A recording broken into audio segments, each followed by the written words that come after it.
Narasaraopet ward number 1లో ఉన్నామండి. ముఖ్యంగా ఇక్కడ అనేక కులాల సమ్మేళనం ఉందండి.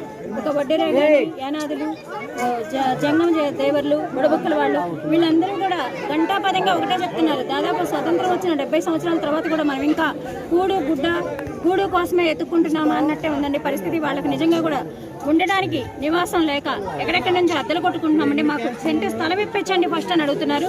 ఖచ్చితంగా ప్రభుత్వం మారాలి అని ఇలాంటి వాళ్ళు కూడా కోరుకుంటున్నారు. ముఖ్యంగా మేము ఒకటే చెప్తున్నామండి, రాబోయే రోజుల్లో ప్రభుత్వం మారిన వెంటనే వాళ్ళకి గూడు ముఖ్యంగా అవి మాత్రం ఇమ్మీడియట్ గా చూస్తామనేసి హామీ ఇస్తున్నారు.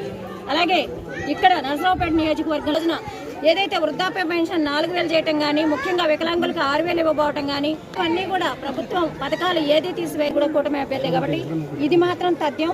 రాబోయే రోజుల్లో మీరే చూస్తారు. ఖచ్చితంగా కూడా గెలిచేది కూటమే. పథకాలతో పాటు అభివృద్ధి కూడా చేసి చూపిస్తాం. నర్సరావుపేట 1వ వార్డులో పర్యటించడం జరుగుతుందండి.